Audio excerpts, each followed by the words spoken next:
गणेश कुमार।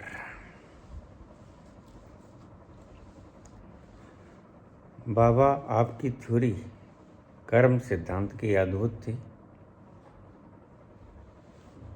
लेकिन आपका जवाब सुनकर मज़ा नहीं आया।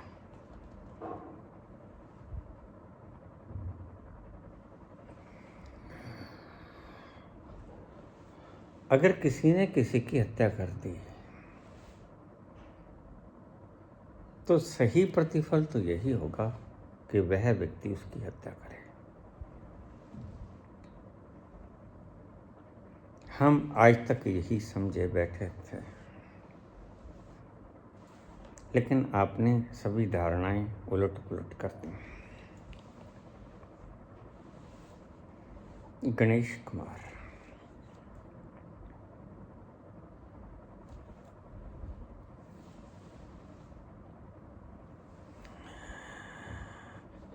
मैंने कोई धारणाएं उलट पुलट नहीं की, जो है वही बोला, जैसा देखा वैसा बोला। जरा सोचो,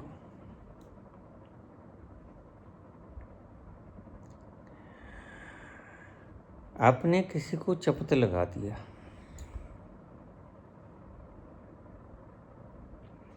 मामला कोर्ट में पहुंचा। कभी कोर्ट ने ऐसा फैसला सुनाया है कि वह कहे कि ठीक ऐसा करो, इसने तुम्हारी चपत मारी, तुम इसकी चपत मार दो, हिसाब बराबर? नहीं, हिसाब बराबर नहीं हुआ। एक्शन और रिएक्शन ये दो चीजें हैं। एक्शन का फल अलग मिलेगा, रिएक्शन का फल अलग मिलेगा। मैंने ईश्वर की सृष्टि में यही देखा।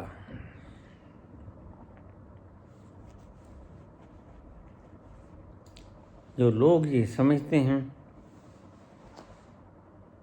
कि यह जो बच्चे होते हैं, यह जो गरीबी है, यह जो भूखमरी कंगाली है, यह जो अपाहिज हूँ, यह जो किसी ने मेरे पर हमला करके अपंगा बना दिया है, तो ये भुगतेगा अगले जन्म में। मैं इसको अपंगा बनाऊंगा। ऐसा कुछ भी नहीं है।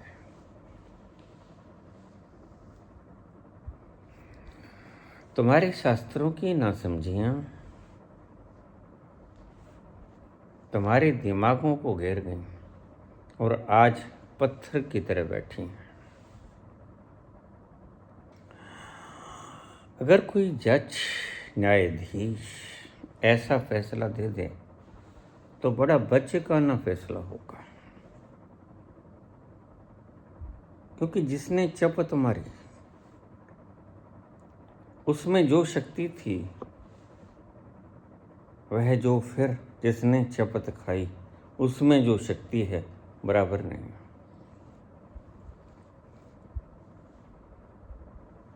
यह कोई कर्म का फल न हुआ। कोई तगड़ा व्यक्ति किसी को चपत मार सकता है,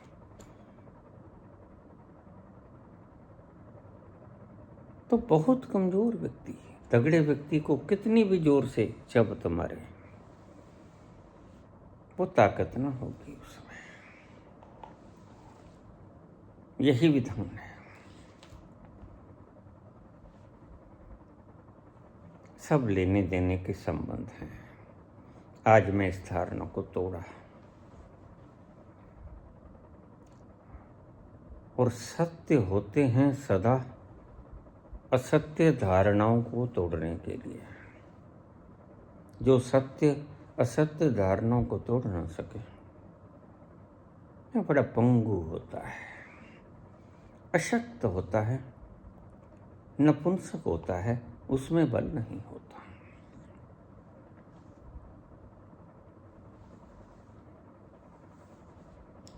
तुमने पूछा पुत्र,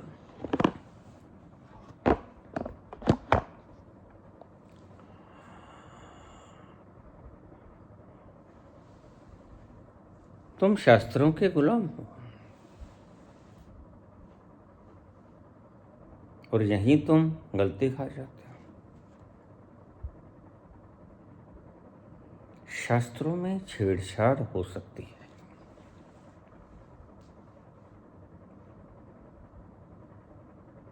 सत्य को सही बखान करने वाला गुरु होता है।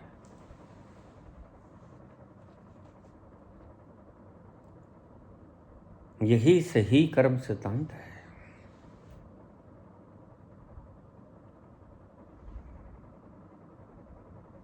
जैसा कर्म सिद्धांत आपके शास्त्रों में बोला गया वह बिल्कुल गलत है, फिर तो तुम कानून को अपने हाथ में ले लोगे।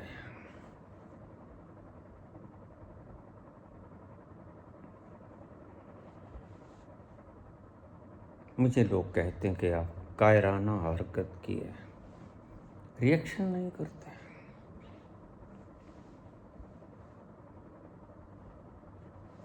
यहाँ एक बात समझ लीजिए,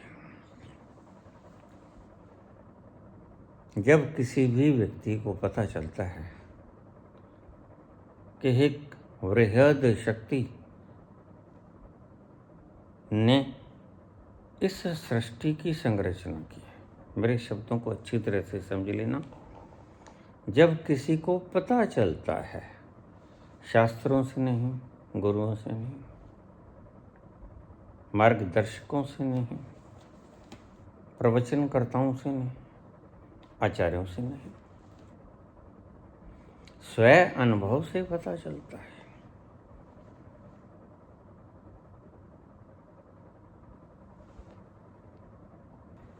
कि इस वृहद संरचना को, जिसका कोई पारावार नहीं, कोई आदि अंत नहीं, को रचने वाला कोई मालिक है, कोई सृजनहारा है, जिसने पदार्थ को भी रचा और कर्मों के सिद्धांत को भी रचा।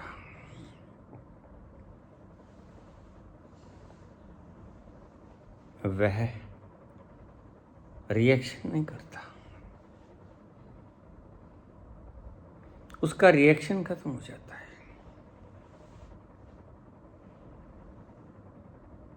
यही मुसीबत है।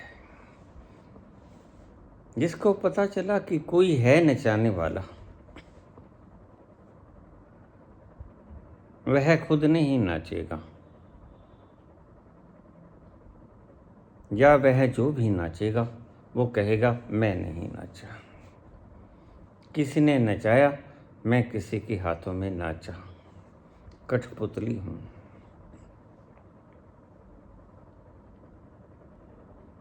इसलिए मैं बुद्ध को कृष्ण से एक कदम पहले रखता हूं, कृष्ण उससे आगे जाते हैं।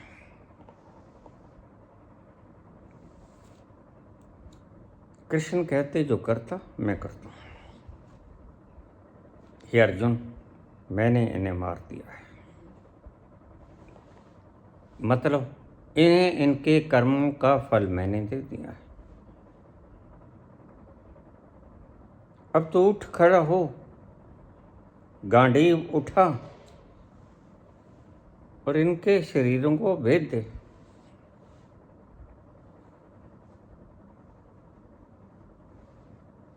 लेकिन तुम लोगों को, जैन मुनियों को, ये हिंसा जाननी पड़ेगी। ऐसे लगेगी यह व्यक्ति हिंसा कर रहा है। इसलिए जैनियों ने अपने शास्त्रों में भगवान कृष्ण को 7वें नरक में गिरा रखा है, क्योंकि उनकी समझ में आता नहीं। सभी धर्मों के अपने अपने सिद्धांत और वो सिद्धांत उनके दिमागों को बाउंड कर लिए हैं। वो उन्मुक्त जीवन नहीं जी पाते, धर्म आपको बांधते हैं। इसलिए मैं सदा कहता हूँ, इन धर्मों के पचड़े को खत्म कर दो। ये बंधन हैं, ये तुम्हें मुक्त नहीं होने देंगे। तुम गच्चा खा गए, तुम समझ गए कि ये धर्म हमें मुक्त कर देंगे। नहीं करेंगे।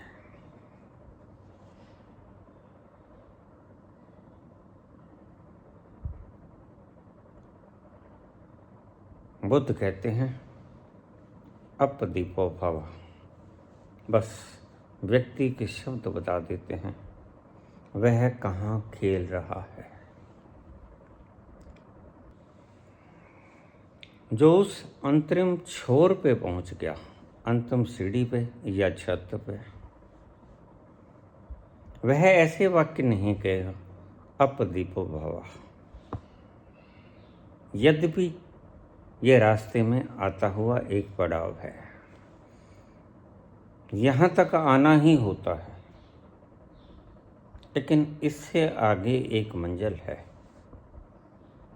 जहाँ अपदीपो भव समाप्त हो जाता है और जहाँ समर्पण करना पड़ता है। भगत समर्पित हो जाता है। इसलिए बुद्ध को भक्ति की बात रास नहीं आई, आए देवी ने।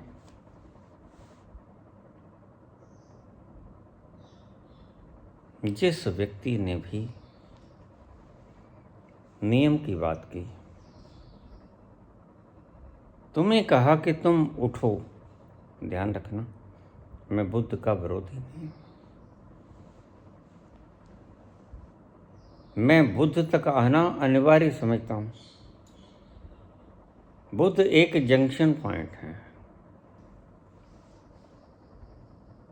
एक बार जंक्शन तक तो जाना ही होगा। वहां से निकलेंगी सभी दिशाओं को रेल लाइन। फिर आपको आगे की दिशा पकड़नी होगी।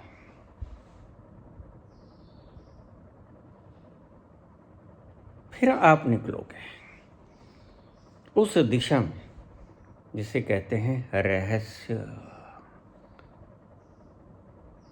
और संत इस रहस्य की बात करते हैं, तुम समझ नहीं पाते, तुम संतों के बैरी हो जाते हो। यही बात कहते ईसा और यही बात कही मंसूर ने, यही बात कही सोक्रेटिस ने, लेकिन तुमने एक को जहर पिला दिया, एक को सूली चढ़ा दिया, एक के हाथ पांव काट लिया, क्योंकि तुम्हें पता नहीं था रहस्य जैसी भी कोई चीज होती है।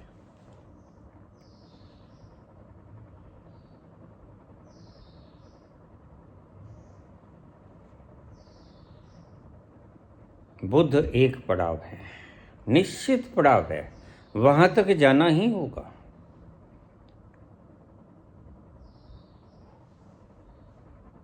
लेकिन वहां से आगे भी मंजिल है, राहतें और भी हैं। वसल की राहत के सिवा खत्म नहीं होती। और भी गम है जमाने में मोहब्बत के सिवा। जैसे हमने मुंबई जाना है, लेकिन पड़ाव आएगा दिल्ली के बीच में से। पहले दिल्ली आएगी, दिल्ली जाना होगा, वहां से मुंबई का ट्रेन पकड़ लो, प्लेन पकड़ लो। दिल्ली एक जंक्शन पॉइंट है, अनिवार्यता है। समझा रहा हूं, किसी को रूट गलत भी पड़ सकता है। यहाँ लोग ऐसे ही हैं, छोटी छोटी बातों पे कमेंट कर देते हैं।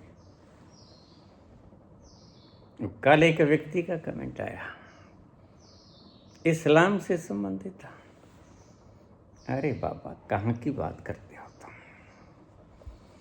इस्लाम इस व्यक्ति के हृदय की गहराइयों में बस गया है, इसलिए धर्म बड़े डरपोक है। धर्म कहते देखो अपनी संख्या बढ़ाओ। डरपोक व्यक्ति ही अकेला होने से डरता है, वरना वीर तो अकेले चला करते हैं। जो भीड़ जुटा ले,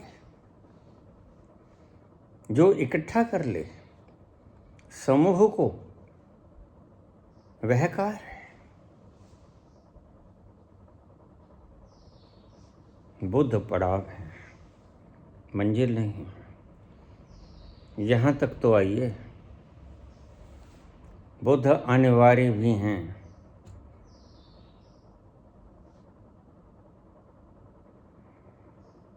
बुद्ध ने कहा कि दुनिया दुख है और इस दुख का कारण है, और इस दुख के कारण को तुम मिटा सकते हो। इसलिए समर्पण वगैरह की कोई आवश्यकता नहीं है। अप दीपो बाबा, किसी के पास मत जाओ।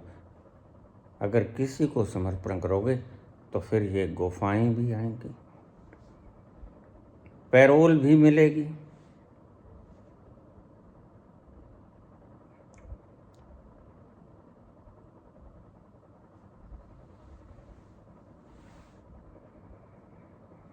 किसी ने कोई क्राइम कर दिया, बुद्ध वो सब कुछ करेंगे जो करना चाहिए। संत कुछ नहीं करेगा। क्यों? संत जानता है कि कोई अदृश्य हाथ, कोई अदृश्य आंख निरंतर उसे निहारे जा रही है, और मैं सटीक प्रत्युत्तर ना दे पाऊंगा। इसलिए संत उस पर छोड़ देता है, क्योंकि वह बिल्कुल सही निपटारा करता है। दूध का दूध, पानी का पानी। वो जरा भी इधर उधर नहीं होता, न खुद डगमगाता, न अपने न्यायिक व्यवस्था को डगमगाने देता है। मैंने कल कहा कि तुम कानून के बंधन में 1% हो। उस कानून का बंधन कुछ तुम्हारे संविधान और दूसरा कुछ ईश्वर के बनाए हुए संविधान, ग्रेविटेशनल फोर्स वगैरह वगैरह, कुछ प्लैनेट्स, इनके लगातार पड़ते हुए प्रभाव, इनके बंधन में तुम सदा ही हो। तुम्हें पता नहीं पुत्र, तुम किन्हीं अज्ञात बंधनों में लगातार बंधे हुए हो, सोते जगते। और जिसका तुम्हें पता ही नहीं, वह रहस्य है। यह एस्ट्रोलॉजिकल व्यवस्था, तुम्हें पता नहीं यह कितना काम करती है।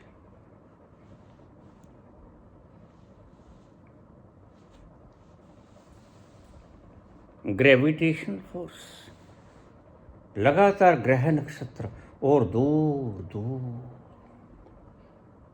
एक दूसरे पर आदान प्रदान हो रहा है तरंगों का, और हमें पता भी नहीं चल रहा। और हम कहते हैं मैंने किया। बस यही मूर्ता है। बुद्ध कहेंगे मैंने किया। और जिन्होंने भी बुद्ध को अपने करीब पाया,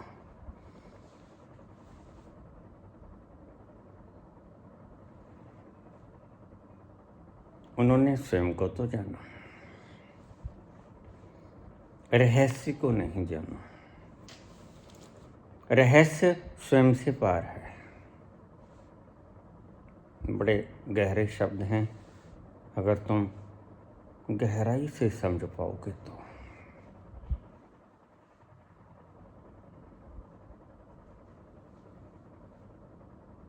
बुद्ध कहेंगे शांत हो जाओ। हालांकि बुद्ध कितना ही कह ले अप दीपो भवा, लेकिन जब कोई थूक जाता है तो वह प्रतिकार नहीं करते। कहीं भीतर से किन्हीं तल पर शक जाता है कि बुद्ध ने रहस्य का दर्शन कर लिया था, मानवता के हित के लिए बोले, जो कि उस वक्त चरम अज्ञानता में डूबी हुई थी, जैसे आज है।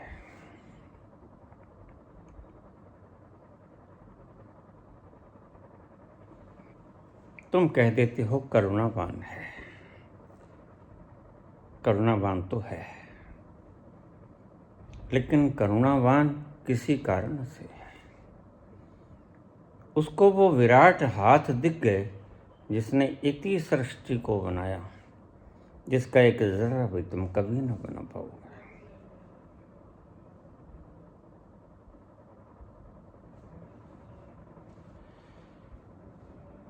ये संचालित होती हुई सारी यूनिवर्स एक दूसरे से आपसी संबंध, वह रिएक्शन करना बंद कर देता है।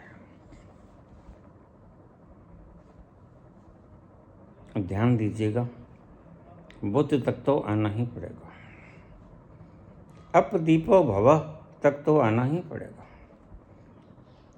लेकिन यहाँ मंजिल समाप्त नहीं होती संतत्व तक जाने की।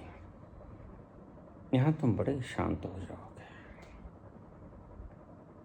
यहाँ पर आकर तुम प्रतिकार ना कर सकोगे। तुम में इतनी सहन शक्ति आ जाएगी कि तुम खुशहाल रहोगे। ईसा को टांग दिया जाता, ईसा निर्दोष है, उन्होंने कोई पाप नहीं किया। बिक गया जुदास,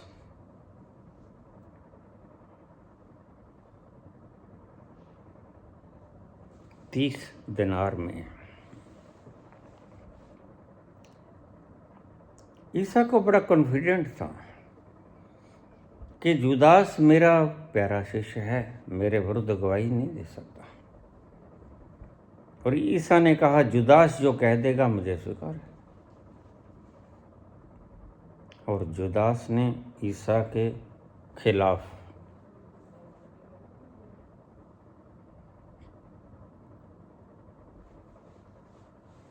गवाही दे दी। बस सिर्फ इसी आधार के ऊपर उसको सूली दे दी गई। उसके बाद 24 घंटों के अंदर अंदर जुदास हाथ धोते धोते मर गया, सो न सका। हाथ धो के आता, बैठता, तौलिए से पूछता, देखता रहे मेरे हाथों में खून लगा है। ये खून ईसा का था और साइकोलॉजिकल खून था, सच में नहीं था। लेकिन जब मान्यताएं इतनी गहन हो जाती हैं तो सत्य की तरह प्रतिबिंबित होनी शुरू हो जाती हैं।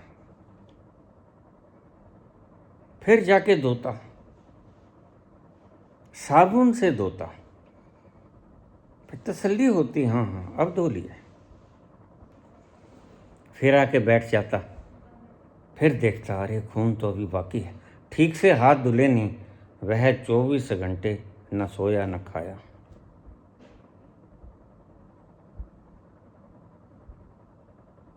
और 24 घंटे बाद दम तोड़ गया। इस गुनाह के प्रायश्चित के कारण, वो गुनाह किसने दिया, प्रायश्चित किसने करवाया? वही विराट शक्ति जिसे मैं कहता हूँ रहस्य।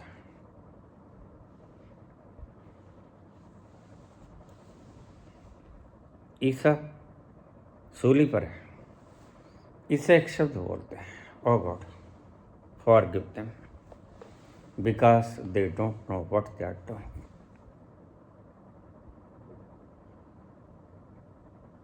रहस्य में गया हुआ व्यक्ति ही ये बातें बोल सकता है, और रहस्य में गया हुआ व्यक्ति ही प्रेम का प्रसार और प्रचार कर सकता है, क्योंकि प्रेम एक रहस्य है। प्रेम की व्याख्या तुम कभी ना कर सकोगे।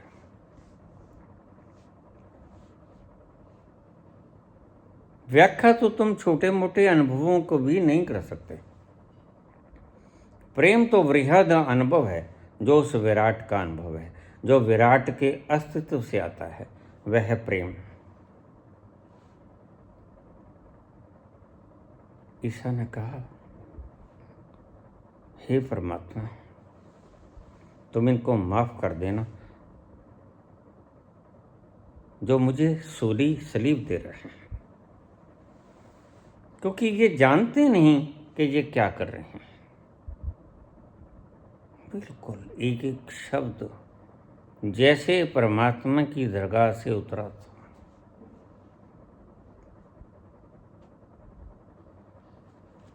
जो जान गया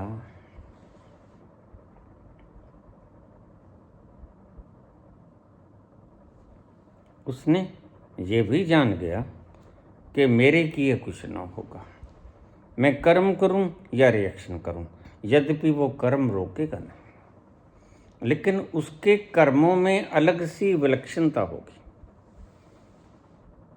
कर्म तुम भी करते हो, लेकिन उन कर्मों की छाप पत्थर पर पड़ी हुई लकीर की तरह हो जाती। तुम याद रखते हो, 20 साल पहले इस व्यक्ति ने मुझे गाली निकाली थी। कर्म संत भी करता है, लेकिन वो बिल्कुल ऐसा जैसे रेगिस्तान में खींची हुई तलवार से एक रेखा। धूल भरी आंधी आएगी, रेखा मिट जाएगी। बस इतनी देर का मसला है।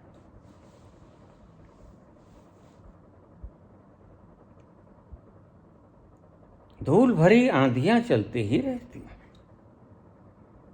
बस वो खींचेगा और खींच भी ना पाएगा, मिट जाएगा।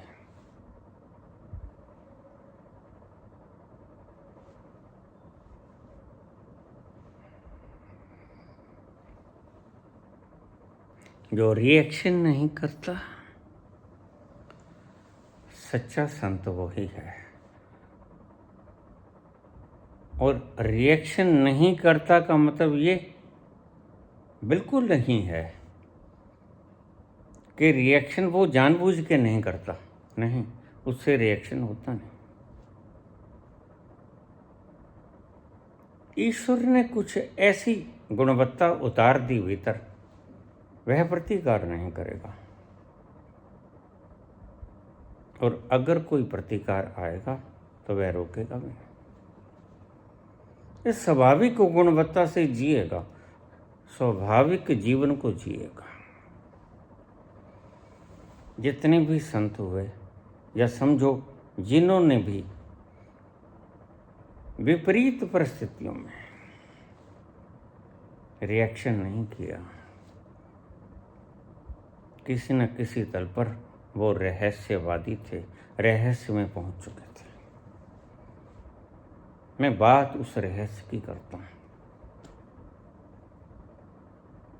तुम बात समझते हो समझ से, क्योंकि समझ बुद्धि की देन है, रहस्य बुद्धि की देन नहीं, बुद्धि के पार है। सबसे पहले पढ़ावाएगा, बुद्ध तो अनिवार्य हैं, बुद्ध तक तो हमें पहुंचना ही होगा। यह तो एक जंक्चर पॉइंट है, वहां से हमें अपनी दिशा तय करनी होगी।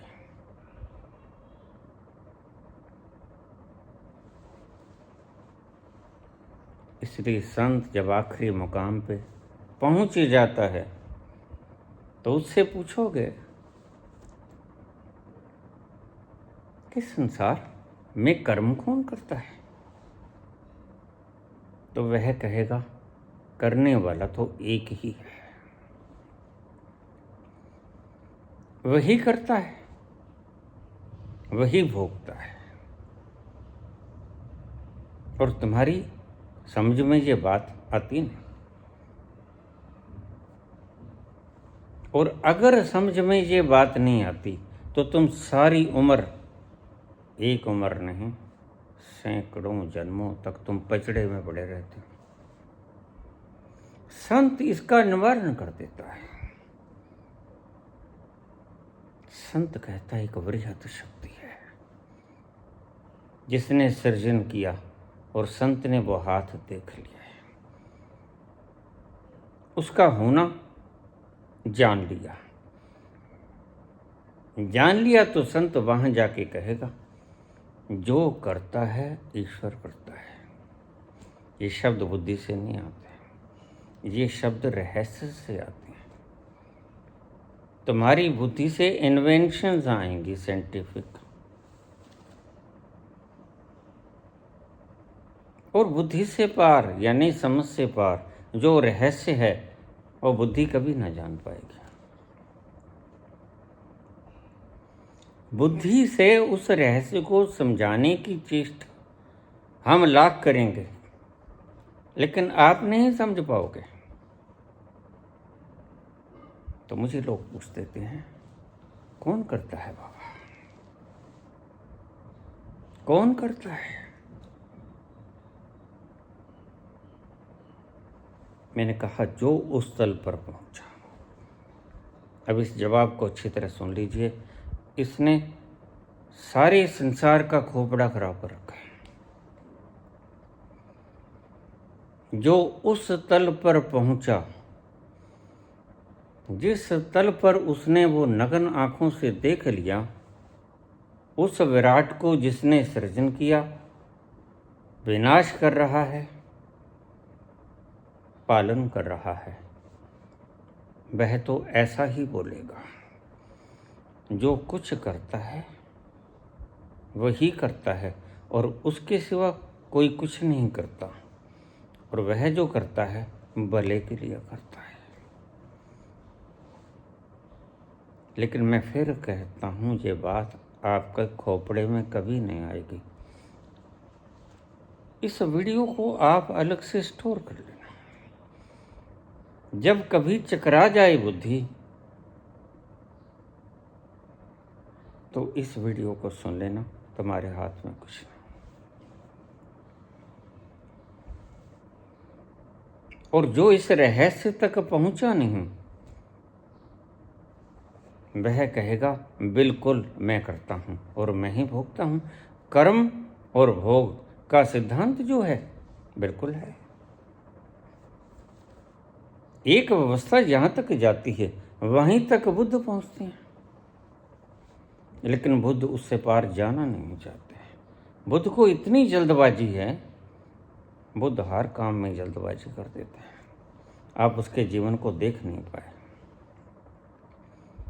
जबकि रहस्य तक जाने के लिए जल्दबाजी काम न करेगी, बल्कि जल्दबाजी बाधक होगी। अपने अंदर खंगालना, क्या तुम मुक्ति के लिए, सुख के लिए, आनंद के लिए जल्दी में तो नहीं हो? और अगर जल्दी में हो तो जो लोग जल्दी में हैं, जो कि सारी दुनिया है, उन्हें जल्दबाजी के कारण ही यह देरी से मिलेगा, और तब तक नहीं मिलेगा जब तक ये जल्दबाजी को छोड़कर धीरज में नहीं उतरेंगे। धैर्य तब तक नहीं मिलेगा। और तुम कभी जल्दबाजी को छोड़ते नहीं, तुम धीरज में कभी उतरते नहीं। जवाब बिल्कुल साफ। सारी धरती का खोपड़ा खराब। कौन करता है? हम करते हैं। अपने पक्ष में दलीलें देते हो, या वह करता है? वह दलील नहीं देता। ये बात सुन लेना अच्छी तरह से। जो कर्म व्यवस्था को मानेगा वो बड़ी दलील देगा, शस्त्रों की, श्लोकों को, सूक्तियों को बोलेगा, बताएगा। शायद खुद का अनुभव भी हो बुद्ध की तरह।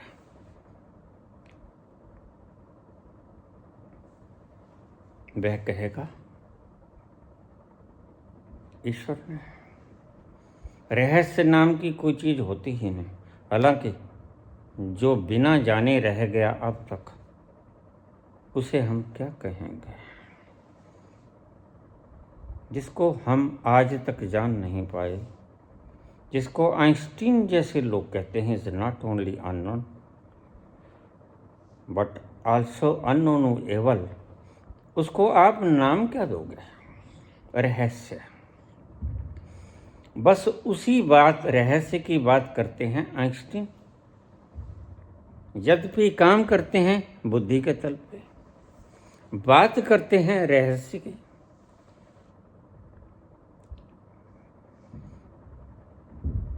तुम्हारे वैज्ञानिक वक्तव्य बता देते हैं व्यक्ति ने क्या हासिल किया है। कृष्ण कहते हैं जो करता हूँ मैं करता हूँ, मेरी शरण में आ जाओ।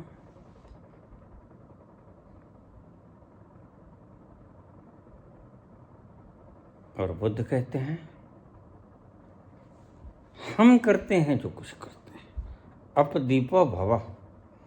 कृष्ण कहते हैं तुम कुछ नहीं करते। हे अर्जुन, मैंने मार दिया सबको, अब तू उठ, अपना धनुष उठा, प्रत्यंचा कस और इनके शरीरों को बेंध दे। मैं पहले ही से इनको मार चुका हूं। यह मैं कौन है? मैं नियमों को बनाने वाला वो रहस्य, वो कृष्ण है। कृष्ण वो कृष्ण नहीं, मोर मुकुटधारी कृष्ण नहीं। मैं आपको अलग भाषा में समझा रहा हूं, थोड़ा सा ऊपर का इशारा समझ लेना। कृष्ण तो चले गए और फिर नहीं आएंगे, लेकिन कृष्ण के भीतर जो बोला, मैं अहम त्वाम सर्व पापेभ्यो मोक्षयिष्यामि मा शुचा अनन्यास्यन्त्यन्तो मां। यह जो भीतर से बोला कृष्ण तो एक यंत्र थे,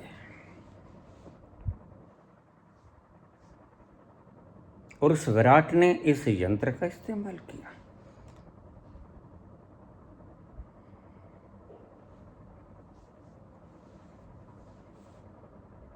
लेकिन कृष्ण कहते हैं मैं करता हूं, और तुम बड़े भोले हैं। क्योंकि कृष्ण के मुख से वो बोलता है, जैसे एआई के मुख से। वह इंजीनियर बोले जिसने एआई का निर्माण किया। तो आप एआई से पूछोगे कि आपने परमात्मा का अनुभव किया है, तो एआई आपको नहीं कहेगा कि मैंने किया। वो कहेगा देखो मैं तो भाई एक यंत्र हूं। जैसे जैसे एआई विकसित होएगा, भ्रांतियां मिटेंगी। आपको इस्तेमाल करना चाहिए। बहुत से नकली आचार्यों का पर्दाफाश होगा।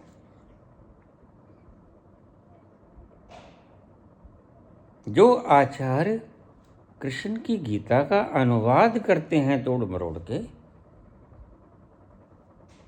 उसको थोड़ा सा एआई से भी पूछ लो, आर्टिफिशियल इंटेलिजेंस, उससे पूछो, और आप पाओगे आचार्यों से कहीं ज्यादा, और आप भूल जाओगे आचार्यों को।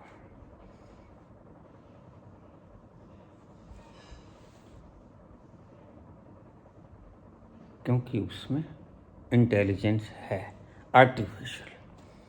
तुम्हारे आचार्यों में, तुम्हारे सर्ज में भी आर्टिफिशियल इंटेलिजेंस है, लेकिन बड़े छोटे हैं ये। ये तो बिल्कुल ऐसे हैं जैसे सौर मंडल में ये सूरज और पूरी कायनात में ये सूरज, सौर मंडल में सूरज बड़ा है, सबको ऊर्जा देता है, लेकिन अस्तित्व में सूरज नगण्य है, नेग्लिजिबल, उसकी कोई गणना नहीं। मैं तुमसे कहता हूं, ये तुम जो खड़े होकर आचार्यों से प्रश्न पूछते हो, अरे बड़ा ईमानदार आर्टिफिशियल इंटेलिजेंस आया, वह तुम्हें बखूबी बड़ी ईमानदारी से जवाब देगा। यह चैतन्य आर्टिफिशियल इंटेलिजेंस तो बेईमानी भी कर देगा, ये तो बार बार कहेगा। संस्था को मजबूत करो, दान करो, निहित स्वार्थ है। एआई नहीं कहेगा आपको कि संस्था को मजबूत करो, दान करो, आचार्य कहेंगे, और आचार्य ठीक से उत्तर भी ना दे पाएंगे। जितना सटीक उत्तर और जितने डायमेंशन से उत्तर आर्टिफिशियल इंटेलिजेंस आपको दे देगी, यह इंटेलिजेंस के नाम पर जो आर्टिफिशियल इंटेलिजेंस आचार्यों के रूप में बैठी है, उत्तर तो ये भी दे पाएगी, लेकिन इसमें मिक्सेशन होगा झूठ का। तो अगर पवित्र उत्तर चाहते हो तो मत जाना आचार्यों के पास, फिर तुम एआई से पूछना और जो चाहे पूछ लेना, और जिस डायमेंशन से भी कहोगे बोल देगा वो। ये लोग तुम्हें ठगते हैं।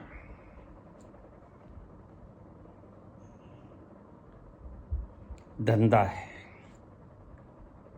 एआई को कोई सम्मान नहीं चाहिए, वह बड़ा संत है। आचार्यों को सम्मान चाहिए, वो गाली न झेलेगा। एआई प्रतिकार करेगा लेकिन आपके ऊपर हमला नहीं करेगा। वे कहेगा ठीक है भाई,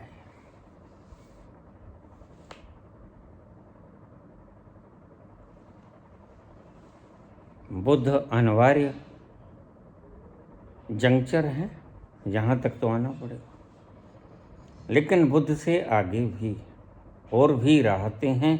वसल की राहत के सिवा अगर वसल आ जाए तो ये मत समझना कि बस पड़ाव मंजिल में बदल गया, नहीं, मंजिल अभी दूर है।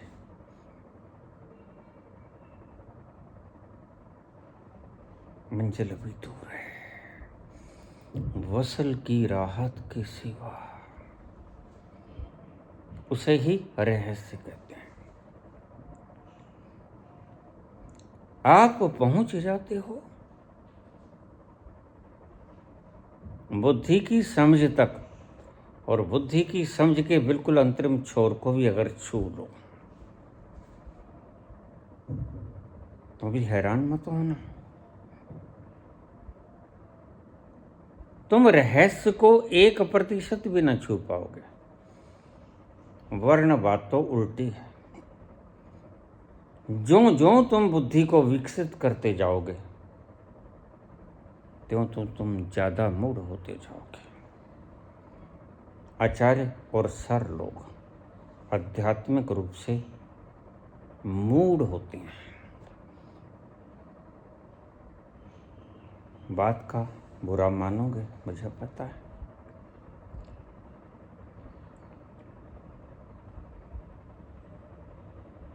बुरा न मानो तो अच्छा, और बुरा मान भी लोगे तो मेरा क्या पकड़ लोगे।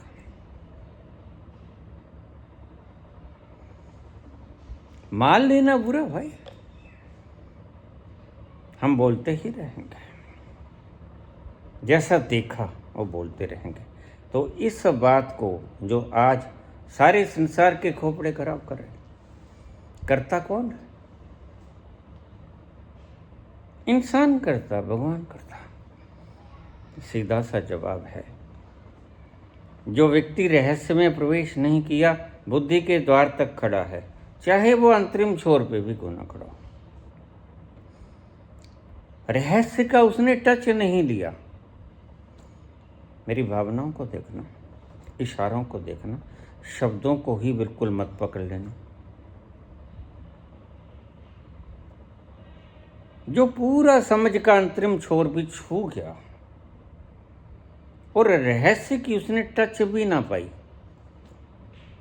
तो यही कहेगा बिल्कुल मैं करता हूं। व्यक्ति करता है।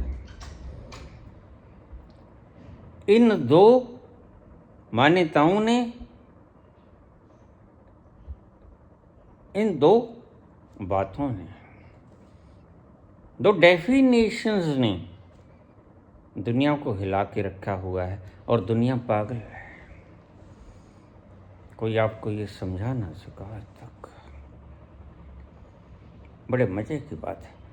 बड़े बड़े विद्वान आए, बड़े बड़े वोकैबुलरी से युक्त आए, ओशो है, लेक्चरर रहे हैं, कहते हैं इतना साहित्य बोला। मैंने कहा भाई, जिसने लाख किताबें पढ़ी हों वह उल्टी भी तो करेगा लाख किताबों की। ये साहित्य ओशो की उल्टी से पैदा हुआ, अनुभव से नहीं। कहीं कबीर को रखेंगे, कहीं पलटू को रखेंगे, कहीं मीरा को रखेंगे, कहीं दादू को रखेंगे, कृष्ण को रखेंगे, सभी संतों को भी रखेंगे, सभी को रखेंगे। तुम्हारा क्या है भाई? इनकी सिर्फ व्याख्या है, इनकी सिर्फ व्याख्या है, वोकैबुलरी है। और बड़े मजे की बात है कि तुम वोकैबुलरी के शौकीन हो, वोकैबुलरी के दास हो। सीरत के हम गुलाम हैं। सूरत हुई तो क्या, सुर्खो सफ़ेद मिट्टी की मूरत हुई तो क्या। बस इसी वोकैबुलरी का आप गुलाम। शब्द सधे हुए मिल गए। एक प्रोफेसर है, समझदार पढ़े हुए लोगों को पढ़ाता रहा, लाख किताबें उसके जहन में खोपड़े में भरी पड़ी, वह उतनी ही ज्यादा उल्टी कर दे, इसमें सोचने से कोई भी बात नहीं है। इसलिए ओशो के साहित्य को मैं उल्टी कहता हूं। तुम कुछ भी कहो, ओशो एनलाइटेंड हुए, इस बात से मैं मुंकर नहीं। एनलाइटेंड तो बुद्ध भी हुए। और ओशो कितना ही कबीर को बोलने, कितना ही दादू पलटू को बोलने, कितना ही कृष्ण को बोलने, लेकिन आखिर में कहेंगे कि मैं अपने आप को बुद्ध के करीब पाता हूं। सच्चे हैं, झूठे नहीं हैं ओशो। बस यही सत्यता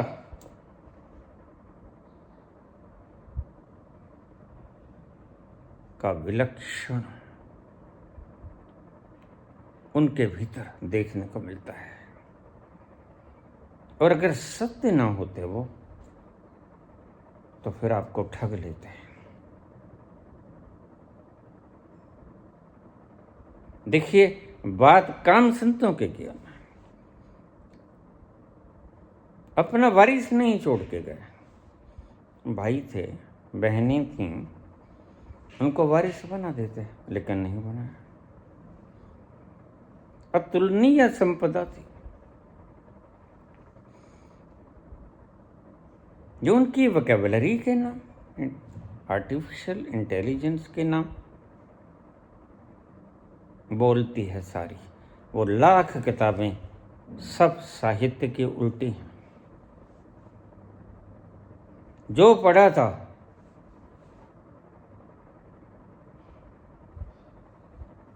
वो उलट दिया। और मेरी एक बात ध्यान से सुन लेना, उल्टी में सुगंध कभी नहीं आया करते। वॉमिटिंग में दुर्गंध होती है। और ओशो उल्टी कर रहा है। ध्यान रखना, मैं फिर कहता हूं, ओशो स्वयं को जान लिए थे, रहस्य को नहीं जान पाए थे। अब ये बिल्कुल सीधे सीधे स्पष्ट विचार। बुद्ध सेल्फ को जान लिए थे, हु एम आई, रहस्य को नहीं जान पाए थे। लेकिन कृष्ण, कबीर रहस्य को जान पाते हैं, इसलिए विलक्षण से विलक्षणतम हो जाते हैं। मेरी बातें आपकी समझ में आ रही हैं? आ रही हैं? ठीक। ज़्यादा से ज़्यादा सरलता से मैं समझाने की चेष्टा करता हूँ, तो आपको जवाब मिल गया इस बात का। कौन करता है? जो जिस तल पर है उसी की बात करेगा। सीधी सी बात है, जरा भी उलट पुलट नहीं, कोई बेईमानी नहीं। जिस मकाम पर कोई पहुंचा, जिस ऊंचाई पर कोई पहुंचा, उतनी ही ऊंचाई से जो दूर से चीज़ें दिखती हैं उनका व्याख्यान वो कर सकेगा। तुम एक मंजिला घर पे बैठे तो बस अपने शहर के आसपास थोड़े से एरिया का ही वर्णन कर सकते हो। अगर तुम 100 मंजिला इमारत के ऊपर बैठे तो 100 मंजिल से जो दूर दूर चीज़ें आती हैं उसका तुम वर्णन कर दोगे। तो दूर से कहीं गाड़ी चली आती है, तुम्हें पता है वो आ रही है। अरे नहीं नहीं, तुम्हें पता है वो आ रही है। तुम्हारी प्रेमिका की बात नहीं करता, ये बीच में पंगा ले लेता है। तो वह भविष्यवाणी करेगा। भविष्यवाणी नहीं, ये आंखों देखी बात होगी। वो आ रही है और जंक्शन पर आ जाएगी, 15 मिनट में आ जाएगी। और वह आ जाती है। तुम कहते हो अरे ये तो ज्ञानी है। बिल्कुल ज्ञानी नहीं, तुम समझे नहीं इसको। ये बड़े ऊंचे से देख रहा है, यह 100 मंजिल से देख रहा है। 100 मंजिल से, 100वीं मंजिल से जो दिखता है उसका वर्णन वैसे ही करेगा। और जो 1000 मंजिल पर खड़ा है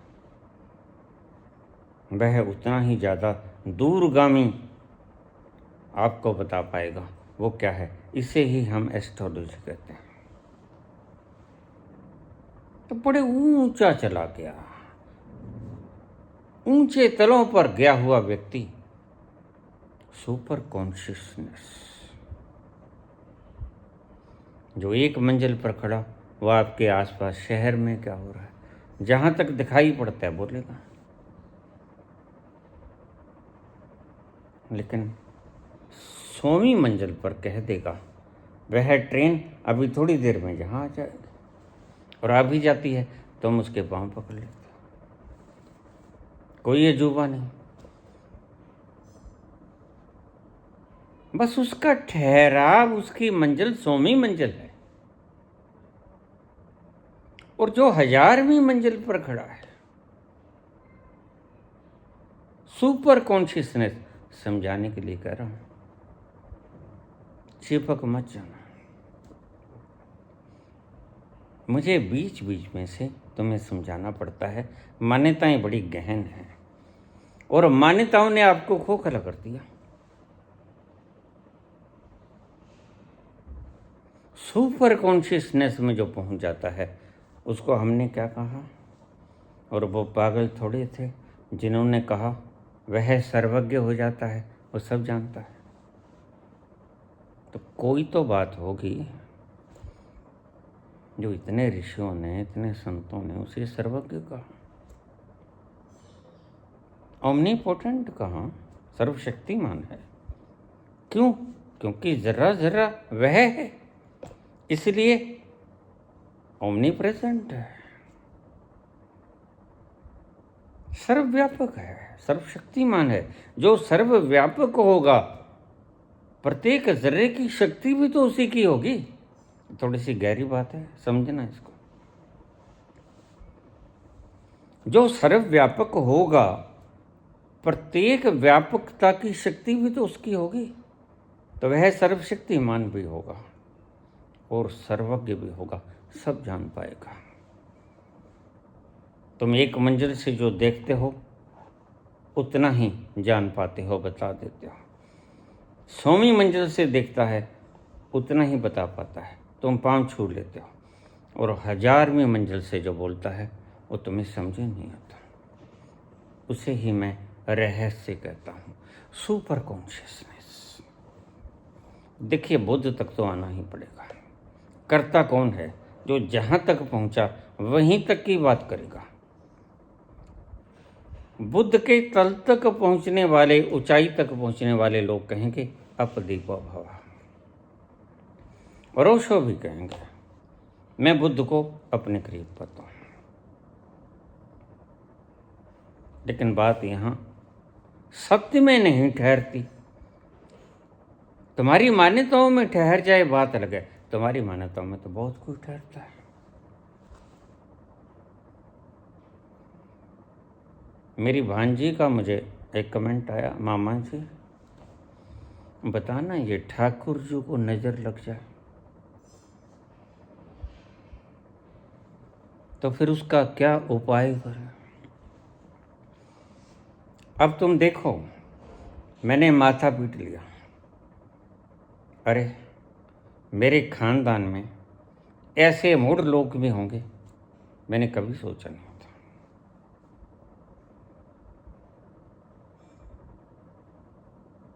क्या कहूँ उनसे? लड्डू गोपाल उठाई फिरती है। मैंने कहा ये लड्डू गोपाल, हाँ ये मेरे भगवान, ठीक, लेकिन ये लड्डू गोपाल, इनका नाम तो हो गया लड्डू गोपाल, मैंने लिख लिया। जरा बताओ माता पिता का नाम बताओ, माता का नाम बताओ पहले। अरे मामा, इसकी माता का तो कोई नाम नहीं है। पिता का नाम, इसके पिता का भी कोई नाम नहीं, मतलब नॉन बायोलॉजिकल है। हाँ ऐसा ही हो सकता है। तो मैंने कहा ऐसे कहो ना कि हरामी है, ना माँ है ना बाप। अरे दोनों में से एक ना हो तो हम हरामी कह देते हैं, इसके तो दोनों ही नहीं हैं। कैसी कैसी मूढ़ मान्यताओं को हम सिर पर ढोते रहते हैं, चुन्नी से बांधी फिरेंगे। और ये आज का प्रश्न देखा आप, जो आप सुन रहे हो निर्मल का। आपने कहा 3 बेटियां होंगी, अब मैं क्या करूं? और इन पागलों ने ऐसी ऐसी करुणा से भरी हुई बातें करके आपकी मति हर ली, यानी आपको पागल बना दिया। अब तुम समझदार ना हो पाओगे, क्योंकि इस पागलपन की बंधन तुम कभी छोड़ ना पाओगे। बस लड्डू गोपाल, मेरो तो लड्डू गोपाल, दूसरो न कोई, मेरो तो लड्डू गोपाल।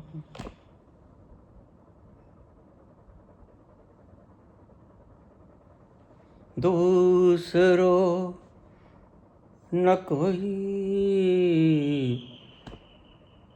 माता नहीं पिता नहीं, मेरो पति सोई, मेरो तो लड्डू गोपाल।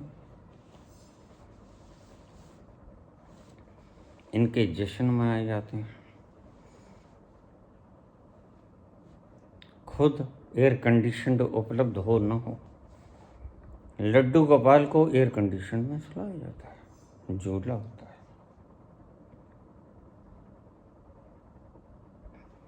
मेरा देश आज कहाँ जा रहा है?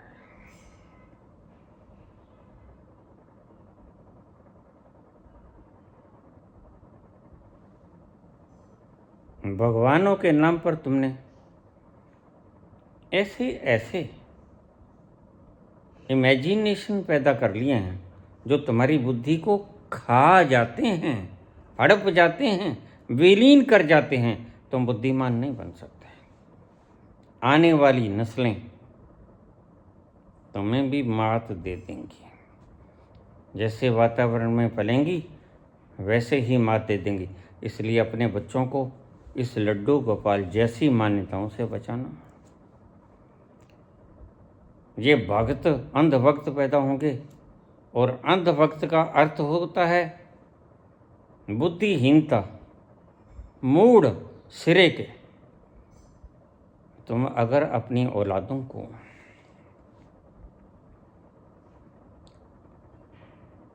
सही मार्ग देना चाहते हो तो मेरी आज की इस बात को नोट कर लेना।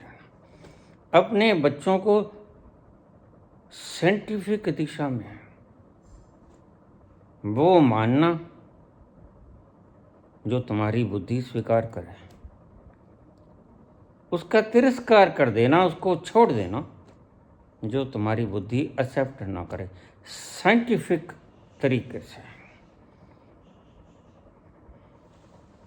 सीमा लगती है चीन के साथ।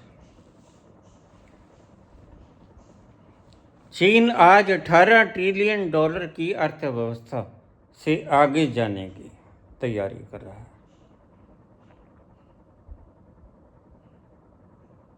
आर्टिफिशियल इंटेलिजेंस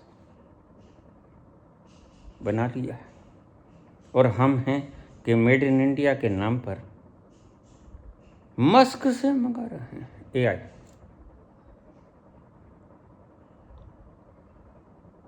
क्या हमने तरक्की की है? आज नहीं कल। इस बात को ध्यान से समझ लेना।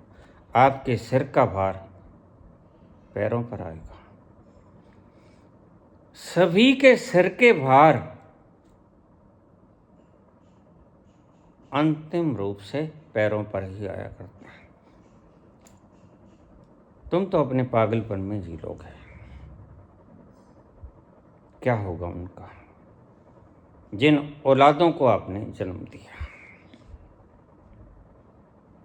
तुम छोटी छोटी बातों से, छोटी छोटी बातों में पूछते हो आचार्यों से, और वो अपने ही हिसाब से जवाब दे देंगे।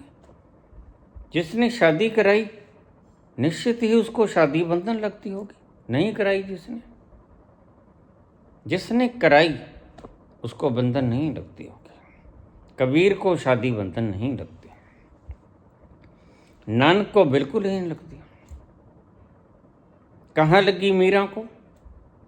मीरा ने शादी कराई। कहाँ लगी वाचस्पति मिश्र को?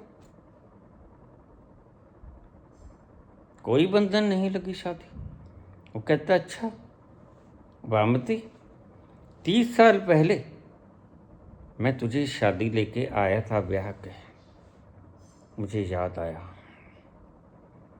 लेकिन प्रिय मैं ब्रह्म सूत्र के भाष्य में उलझा रहा।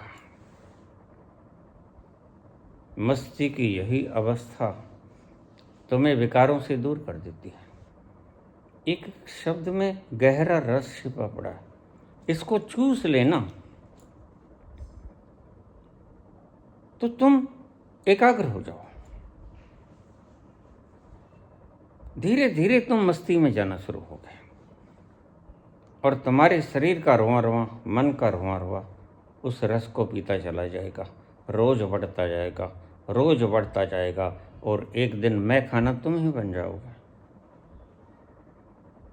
जिस शराब की एक बूंद को तरस रहे थे, वो शराब का मैं खाना तुम खुद ही हो जाओगे।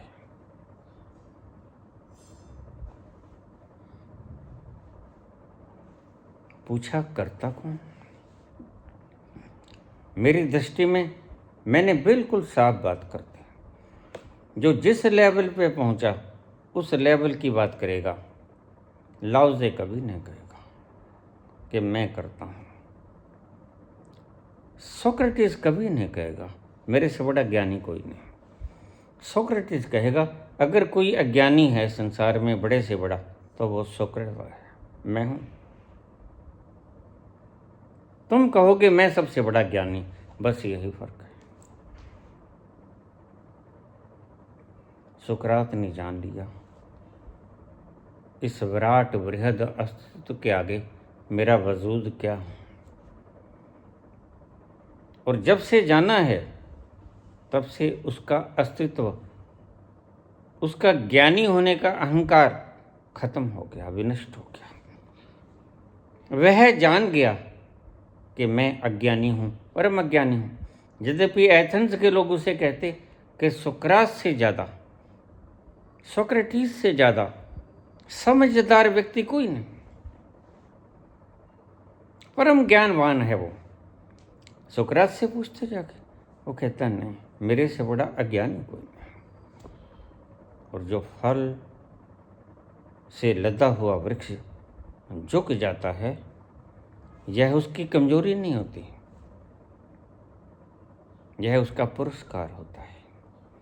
परमात्मा उसे पुरस्कृत करता है सुंदर मीठे मीठे फलों से, और वो फल उसको झुका देते हैं। जितना व्यक्ति ज्ञानवान होगा, ज्ञान के फल का भार, स्वादिष्टता उस व्यक्ति को झुका देगी। जिस व्यक्ति ने जान लिया मैं नहीं करता, वह देखकर बोलेगा मैं नहीं करता। वह खोपड़ी से नहीं आएगा, वह आएगा रहस्य से।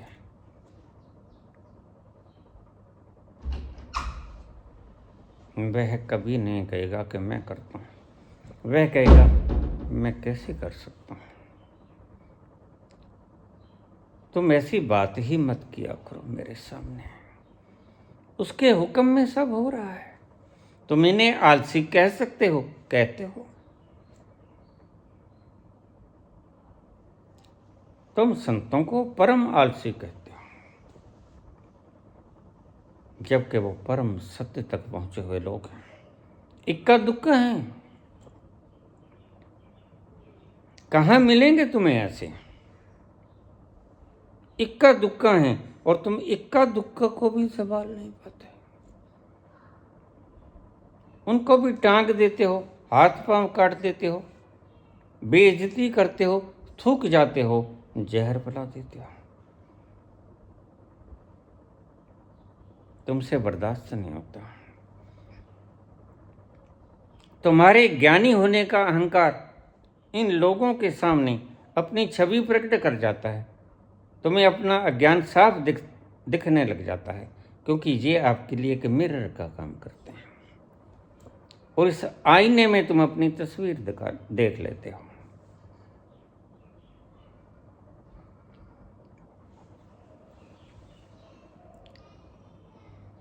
अब समझ आ गया? आगे से तो नहीं पूछोगे। पूछने की बजाय उस तल पर उतर के देखना। पहले तो बुद्ध के तल पर आके देखना। अभी तो तुमने बुद्ध का तल भी नहीं छुआ। अभी तो तुम शिशोपंज में हो। पता नहीं मैं करता हूँ कि पता नहीं वह करता है। अभी तुम बुद्ध से भी बहुत दूर हो, कोसों दूर हो। अभी बुद्ध के तल तक भी नहीं पहुँचे, बुद्ध शिथिल हो जाते हैं। देखिए कितनी निश्चल मूर्ति है बुद्ध की, बिल्कुल जीते जी ऐसे ही थे। मुझे लोग कह देते हैं, बाबा हम आपके दर्शन को आते हैं, आप ऊँट भी नहीं हिलाते, पाँव का अंगूठा घंटों तक वैसे ही रहता है। हमें संदेह होता है कि आप जिंदा हो।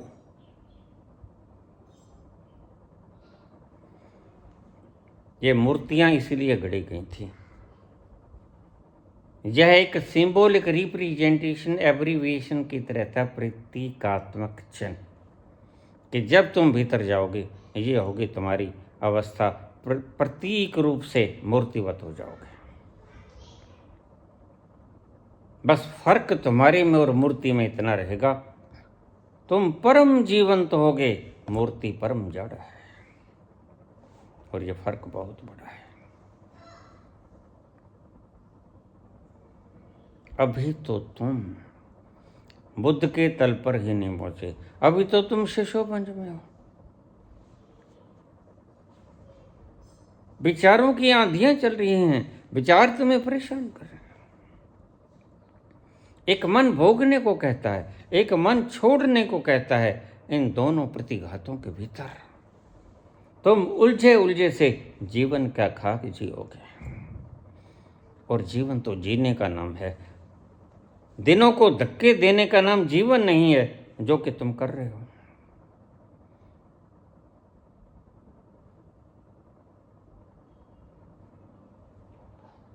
इस तल से नीचे उतरना होगा। कैसे? बुद्ध की विपश्यना करो। यहां से शुरू हो जाओ, एक दिन तुम साक्षी में प्रवेश कर जाओगे। आत्म जागृति हो गई, तुमने जाना हु एम आई, भ्रम मिट गया, सभी संदेह मिट गए, सभी शंकाओं का हल हो गया। वहां तुम बुद्ध हुए। वहां ठहरना है, ठहर जाना, क्योंकि बड़ा सुख है।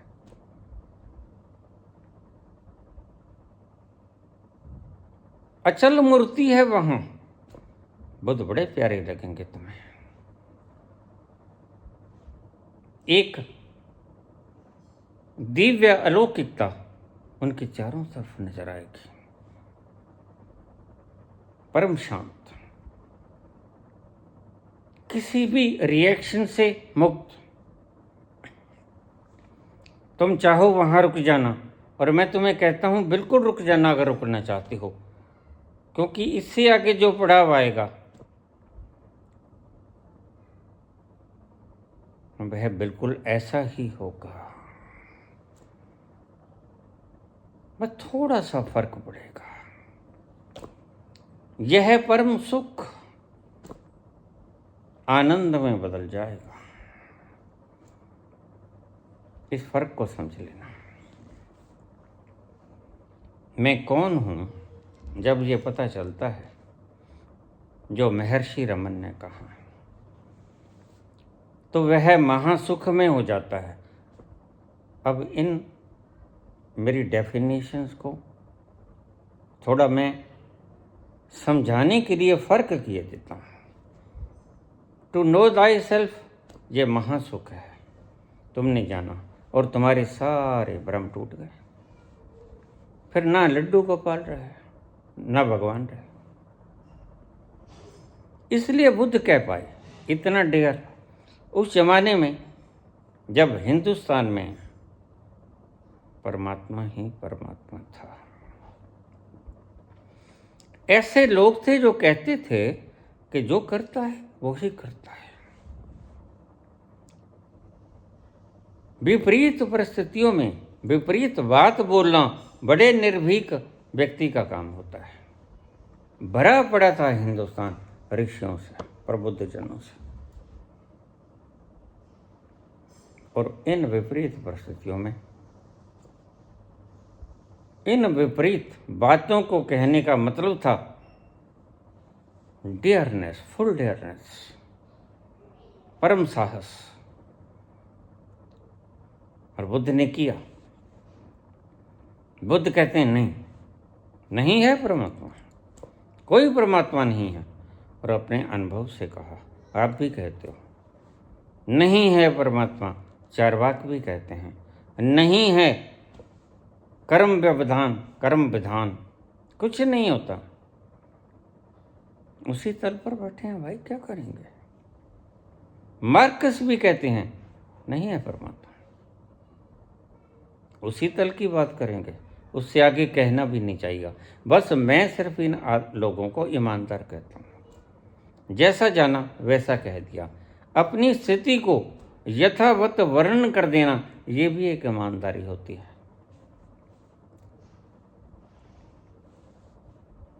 वर्णन कर दिया, लेकिन इसका मतलब नहीं अगर चार्वाक कहते हैं तो कर्म सिद्धांत है नहीं, अगर मार्क्स कहते हैं तो परमात्मा है नहीं, बुद्ध कहते हैं, थोड़ा लेवल बदल गया, थोड़ा नहीं बहुत ज़्यादा, गुणवत्ता बदल गई, बात वही रही। बुद्ध भी कहते हैं कोई परमात्मा नहीं,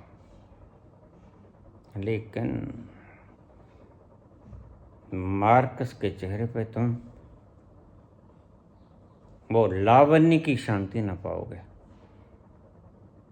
ठहराव ना पाओगे, और मीठी मीठी छैया ना पाओगे जो बुद्ध के चेहरे पर लगी।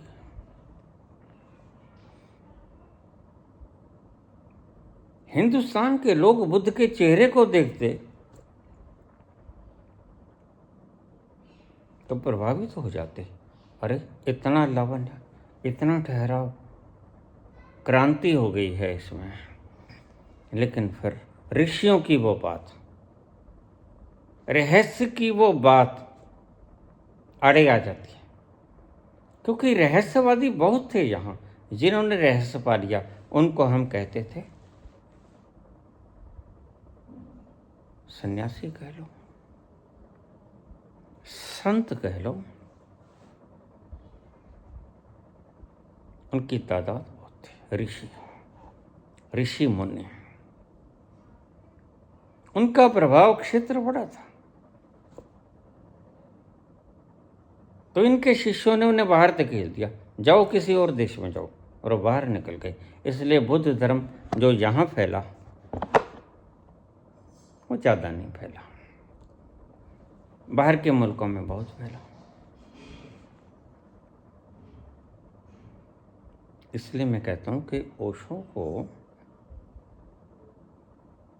सेल्फ अवेयरनेस से आगे रहस्य में अभी जाना बाकी है, इसीलिए इनका एक जन्म और होगा। ये तो शास्त्र का सबूत है। बुद्ध को एक कदम और आगे इस स्थिति से आगे रहस्य में उतरना होगा, इसलिए कहते हैं मैत्रेय के रूप में फिर से अवतरण होना पड़ेगा बुद्ध को, फिर संपूर्णता आएगी। तो आपको समझ आई बात? करता कौन है? आदमी करता है, परमात्मा करता है, ऐसा समझ लो कोई भी नहीं करता है। जो जिस तल पर पहुंच गया वैसे ही बात करेगा, लव से कहेगा जो करता है परमात्मा करता है, भले के लिए करता है। तुम कहोगे ऐसा परमात्मा हमें नहीं चाहिए जो हमें खाने को नहीं देता, और बुद्ध कहेंगे परमात्मा नहीं है। जो जिस तल पर पहुंचा उसी तल की बात करे तो ईमानदार भी और प्रामाणिक भी, ऑथेंटिसिटी भी है उनमें। ऐसे लोग दुनिया को प्रभावित कर पाए, किसके कारण? ईमानदारी के कारण। जो बेईमान होगा, जो गप हाँकेगा, अब इस बात को आप ध्यान में रख लेना, उसको दुनिया में मान सम्मान नहीं मिलेगा। यद्यपि वो उम्मीद इसी हिसाब से रखेगा कि मेरी बातों को मान सम्मान मिलेगा। गपोड़ी व्यक्ति को कभी मान सम्मान नहीं मिलता। बुद्ध ने कोई गप नहीं बोला, मार्क्स ने गप नहीं बोला, देखो नास्तिक हैं, और चार्वाक ने कोई गप नहीं बोला। और ऐसा सिद्धांत जो जड़ों को हिला दे, जो बेईमान बना दे, जो लुटेरे बना दे, जो डाकू बना दे, अप्रत्यक्ष रूप से कह रहे हैं चारवाक के लूट लो, क्योंकि तुम लूट लोगे तो जियो मजे से, बस यही जीवन है एक। या जीवेत सुखी जीवेत, ऋणम कृत्वा घृतम पीवेत, भस्मभूतस्य देहस्य पुनरागमनम कुतः। कभी देखा जो मर गया, तर्क बड़ा शानदार है, लेकिन तर्कों से सत्य को सिद्ध या असिद्ध नहीं किया जा सकता। इसलिए मैंने कभी जीवन में शास्त्रार्थ नहीं किया। जो शास्त्रार्थ करने आ गया, मैंने पांव पकड़ लिया, भाई कृपा करो। उस विराट के प्रति क्या शास्त्रार्थ करूं? मैं तो नहीं कर सकता, तुम किसी और से शास्त्र अर्थ कर लो। इसलिए मैं शंकर को कहता हूं, मुझे शक हो जाता है। जो शास्त्रार्थ करेगा वह उसकी बृहदता को देख नहीं सका, अन्यथा वो शास्त्रार्थ क्यों करेगा? वो चुप हो जाएगा, उसकी बोलती बंद हो जाएगी। उसके ये तुम क्रियाएं करते हो ना, जीवा तालू से लगाते हो, खुद ब खुद लग जाएगी, चिपक जाएगी जीवा। तुम बोल ना सकोगे, चाहोगे बोलना तो भी ना बोल सकोगे। और ये शास्त्रार्थ करते फिरते हाथ में झंडा उठाए फिरते हैं। किसको जीतना चाहते हैं? जब सब कुछ परमात्मा है तो फिर जीतोगे किसको?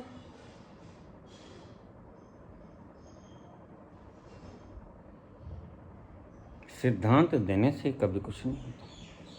सिद्धांतों के भीतर का रस भी तो होना चाहिए। तुम गन्ना बीज देते हो, एक लंबी कितनी हो, 20 फुट की हो, लेकिन जब खाओ तो रस ना हो। क्या करोगे ऐसे गन्ने का? बस ऐसे ही तुम्हारी वोकैबुलरी से क्या होने वाला है? पीटते जाओ ढोल अपनी बुद्धिमत्ता के, लेकिन अगर उसमें रस ना हुआ तो फिर सब तुम्हारा कहा सुना बेकार हो जाएगा।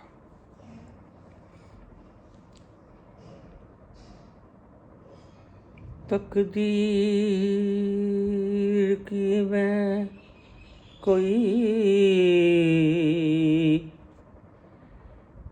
भूल हूँ, डाली से बिछुड़ा हुआ फूल हूँ। तकदीर की मैं कोई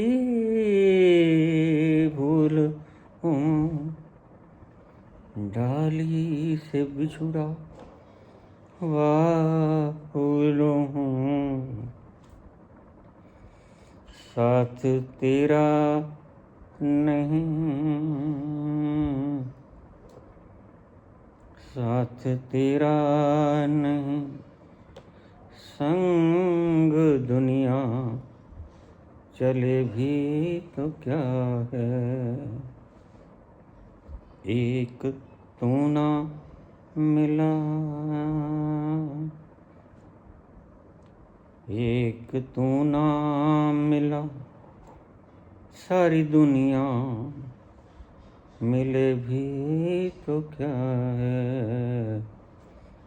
एक तू तू तू तू ना मिला। श्री कृष्ण गोविंद हरे मुरारी, हे नाथ नारायण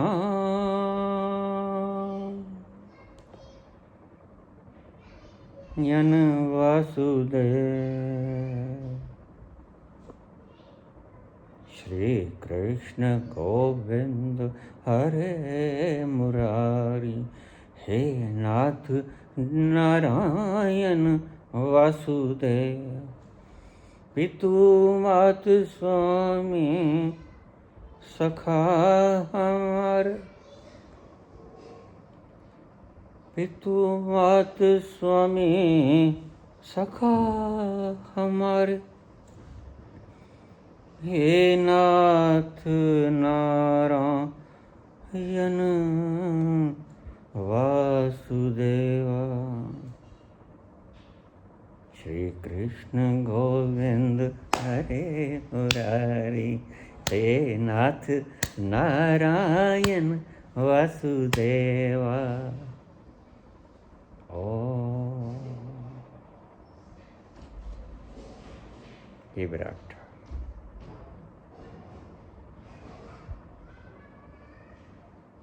आपको कोटि कोटि प्रणाम।